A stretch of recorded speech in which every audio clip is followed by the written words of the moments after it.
My name's Lori, and I'm 31 years old. I live with my husband Nick and his family, his mother and father. Life here is hard for me. I have a condition called total mutism, which means I can't talk at all. This condition was triggered by stress, and unfortunately, living here only makes things worse. Today started like any other day.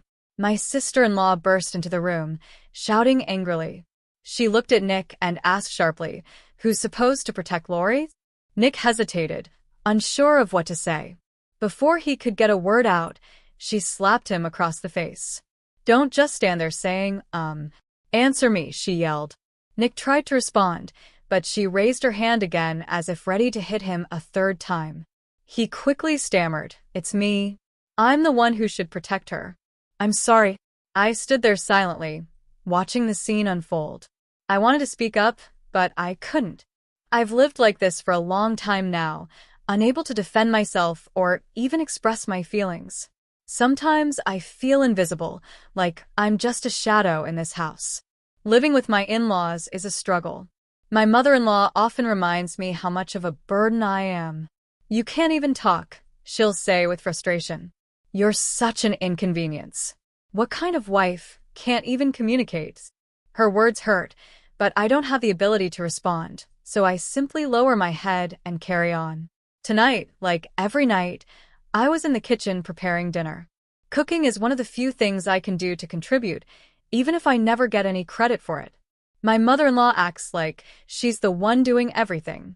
When Nick came home, she greeted him with a smile and said, "Oh, dinner's ready. Doesn't it smell amazing?" Nick smiled and said, "It smells great. Is it curry tonight? I'm so hungry." But then my mother-in-law added, "Don't let the smell fool you. You never know what's in it. I'd better taste it first, just to be safe." Her words stung. She always makes it seem like I can't be trusted, even with something as simple as cooking. Nick didn't say anything to defend me. He never does. He just sat down at the table and started eating after his mother gave her approval. I served everyone quietly, as usual, and then sat at the corner of the table, eating my own meal in silence. No one noticed me. No one thanked me. Sometimes I dream of leaving this house and starting over somewhere else. But where would I go? My parents passed away when I was young, and I have no other family to turn to. Without a voice, I can't get a job or live on my own. So, for now, I'm stuck here, enduring this life because I have no other choice. I would never put anything bad in the food. Why would I? But tonight, my mother-in-law decided to make a big scene again. "Oh no, what is this?" she exclaimed, glaring at the curry I made. "What's wrong with it?" Nick asked, concerned. "It's disgusting." "Nick, don't eat it," she shouted before flipping the entire plate of curry into the sink. Not stopping there, she grabbed the pot of curry and dumped that into the sink too. I froze, watching helplessly. She turned to me with a sharp look. "What's with that expression? Are you trying to tell me I'm wrong?" she snapped. "This food is terrible, obviously. No one should eat something like this." Then she sighed dramatically and said, "Poor Nick, having to put up with a wife who's such a terrible cook. I wish she could cook well, like me." Nick looked upset. "Mom, I was hungry. You shouldn't waste food like that." She ignored his frustration and said sweetly, "Oh, I know you're such a kind boy, Nick. But this isn't my fault. It's Lori's.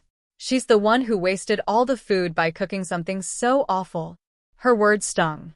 I wasted food? I thought to myself. How can she blame me when she's the one who threw it away? She clapped her hands together suddenly, as if a brilliant idea had struck her. "Let's order Nick's favorite sushi tonight." "That's a great idea," Nick said hesitantly. "Oh, but I won't order any for you, Lori," she added, her tone sharp. This wasn't the first time, nor would it be the last. Days like this happened over and over again. I kept quiet because I had no other choice. My condition, total mutism, left me unable to defend myself. One day, after weeks of enduring this treatment, I suddenly fell ill. My body couldn't take the stress anymore. The one saving grace in my life was my sister-in-law, Sydney. She didn't live with us but visited me every once in a while, and I looked forward to her visits more than anything else. "Hello, Lori. How are you feeling? Sydney asked gently as she entered my room. She was always kind and understanding, the only person in the house who seemed to care about me. I smiled weakly. Sydney sat beside me, her presence a comforting reminder that not everyone in the family treated me badly. I hope you feel better soon, she said warmly. I really hope you'll be able to speak again one day. Then she pulled something out of her bag. Oh, by the way, I brought this for you. It was a wedding invitation. She was getting married. I couldn't speak, so I smiled brightly and clapped my hands for her. It was my way of congratulating her. Thank you, Lori, she said, beaming. I met a wonderful man at work. I really want you to come to the wedding.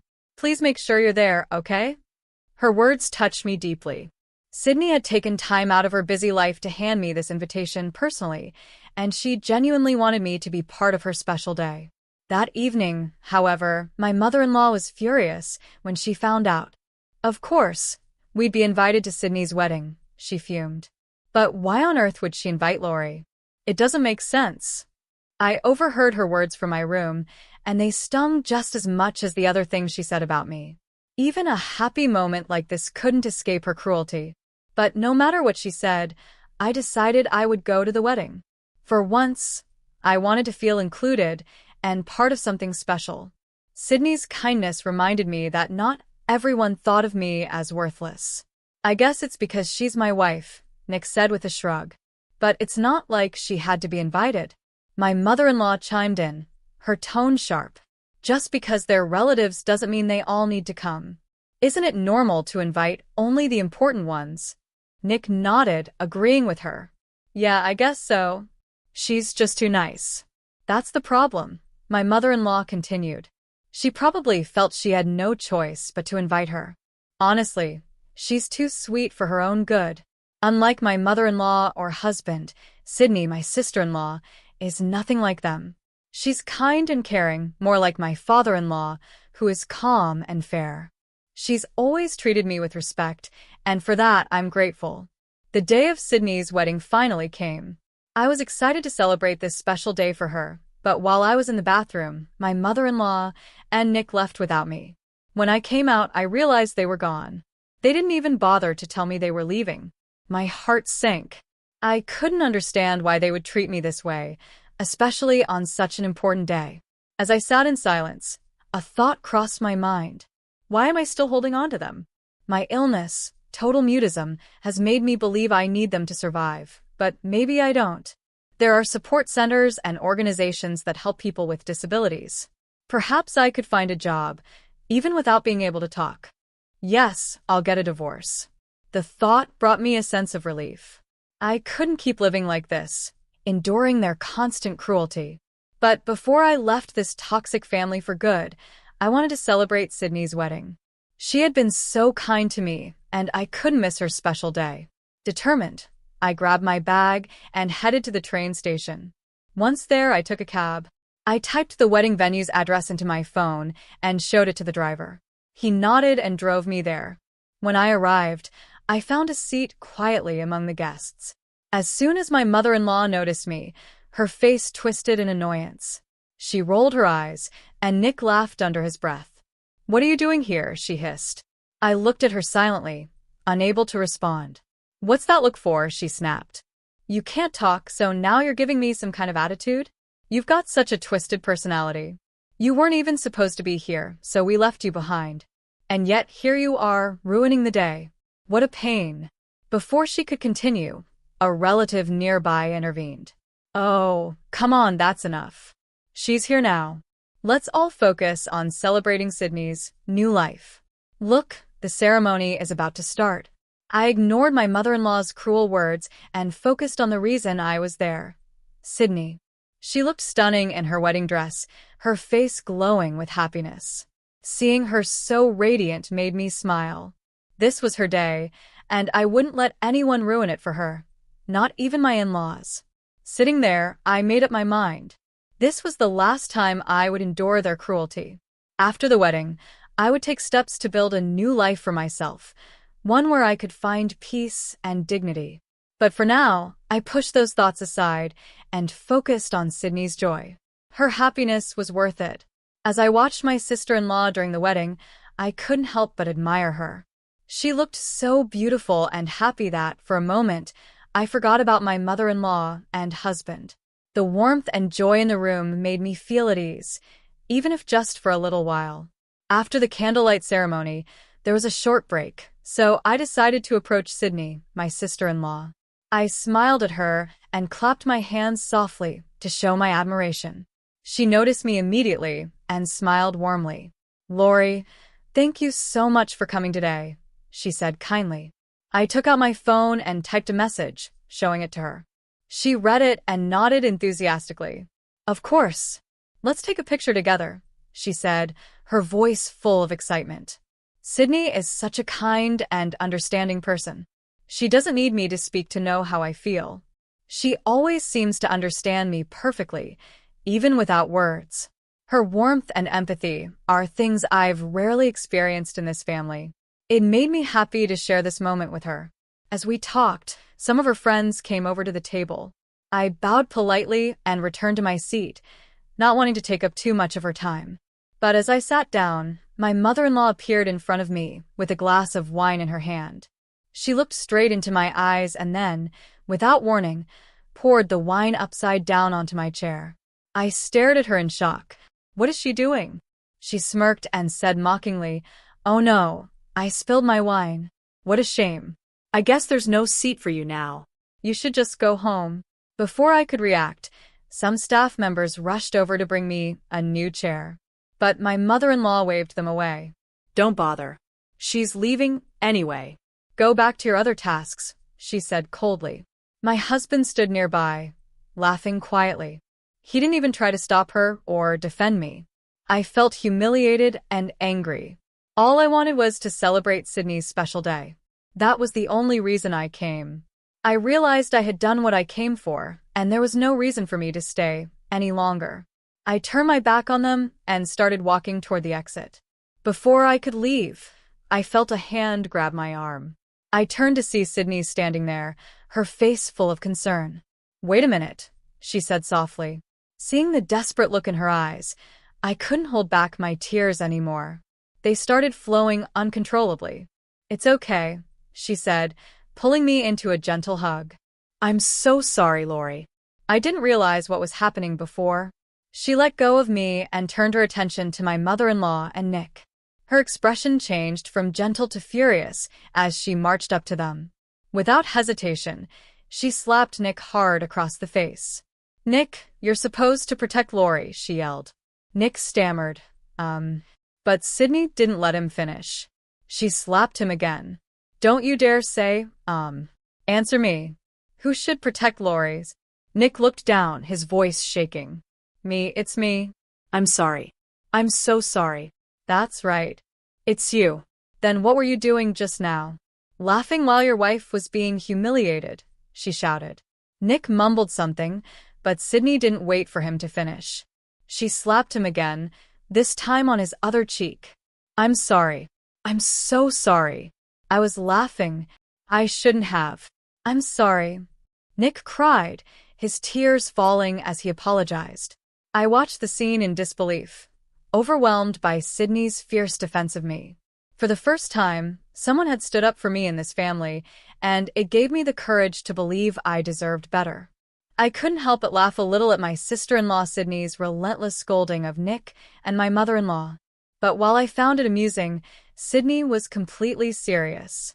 She wasn't just angry. She was standing up for me in a way no one ever had. Every word she said for my sake, and I felt deeply grateful. She was saying everything I had been holding inside for so long but couldn't express myself. I couldn't raise my voice, much less my hand, against my in-laws, but Sydney had no such limitations. She didn't hesitate. Nick tried to lighten the mood. "Oh, come on. There's no need to be so angry," he said with a nervous laugh. "I was just being a little playful, right, Lori?" I stared at him without reacting. Playful? How could he call what they'd done to me playful? Sydney's voice cut through the tension. "Playful? Lori can't even talk anymore because of you too. Did you ever stop to think about what you've done to hers?" My mother-in-law shot me a nasty glare, as if daring me to speak. Of course, I couldn't, but Sydney didn't let her off the hook. Sydney laughed bitterly. Don't even try it. It's obvious you're the ones at fault here. Just look at the situation. It's all you're doing, and now you're trying to act innocent. You're horrible, both of you. Then she turned to me, her tone softening. Lori, I'll get you a new seat. Please stay until the end of the ceremony. I'll handle these two. True to her word, Sydney had the wedding staff escort my mother-in-law and Nick out of the venue. I'm sorry for the disturbance, she said to the guests, her voice calm yet firm. Now that the troublemakers are gone, let's all enjoy the rest of the ceremony. I didn't return to the house after the wedding. Sydney acted quickly, and before the day was over, she had made arrangements for me. She contacted a real estate agent she knew and found me an apartment. It was company housing connected to her husband's business, and she offered it to me rent-free. After confirming my intentions, I told Sydney I wanted a divorce. She didn't hesitate to support me. She found me a lawyer and helped me through every step of the process. With her help, the divorce went smoothly. Sydney also made sure I got what I deserved. She pushed for alimony from both Nick and my mother-in-law. According to the lawyer, they had to pay more than the usual amount because their actions were directly responsible for my illness. Their mistreatment had caused me so much harm, and Sydney made sure they were held accountable. For months after the divorce, my life started to change for the better. While there is no cure for my condition, the symptoms became more manageable. Without the constant stress and cruelty of my in-laws, I began to heal, both physically and emotionally. Sydney didn't just save me from a toxic environment, she gave me a new chance at life. I'll always be grateful to her for standing by me when no one else would. Thanks to her, I'm finally free to live a life of my own choosing. I don't know when my symptoms might return, but for now, I feel free. The main source of my stress, my husband and mother-in-law, is no longer in my life. With them gone, I hope the symptoms of my illness never come back. They wanted to see me to apologize, but I refused. I don't ever want to see their faces again or hear their voices. They caused me too much pain, and I've decided to move forward without them. Lori, are you ready? My sister-in-law Sydney called out. Yes, I'm ready, sister, I replied, giving her a nod. Okay, let's go, she said with a smile. I'm starting a new chapter of my life with Sydney and her husband. They've offered me an amazing opportunity. I'm moving to the New York to work as a nanny and helper for their family. Sydney is 4 months pregnant, and once the baby is born, she plans to return to work. She needed someone she could trust to help with the baby, and she asked if I would take the job. I agreed without hesitation. Sydney's kindness has changed my life, and I'm excited to support her and her growing family. I'll make sure you're registered as an employee at my husband's company, she had said when we first talked about the idea. That way, we can apply for your visa when the time comes. Thank you so much, I replied, feeling overwhelmed with gratitude. Looking back, I never imagined my life would take such a turn. Just a few months ago, I felt trapped and hopeless. Now, I'm filled with excitement for the future. I can't wait to start this new journey, and for the first time in a long time, I feel happy. Sydney often tells me how awful my mother-in-law was. That woman is pure evil, Lori. She pushed you so far that you couldn't even speak anymore. And Nick, how pathetic he is, just standing by and laughing while she mistreated you. She's right. My mother-in-law's cruelty and my husband's failure to defend me broke me. But Sydney's kindness and support have helped me heal. I'm so grateful for her. Without her, I don't know where I'd be today. As we prepare to leave, I feel a sense of peace I haven't felt in years. The worst part of my life is behind me now. I have a fresh start and the chance to build a life filled with purpose and joy. I hope you'll spend the rest of your life smiling, Lori, Sydney said one day, her words warm and sincere. I smiled back at her, feeling that, for once, it was truly possible. If my story teaches anything, it's that even in the darkest moments, there can be light. Sometimes, all it takes is one kind person to make a difference. For me, that person was Sydney. I'll forever be grateful for her love and support. Thank you for reading my story. If you liked it, please consider subscribing to the channel. See you next time.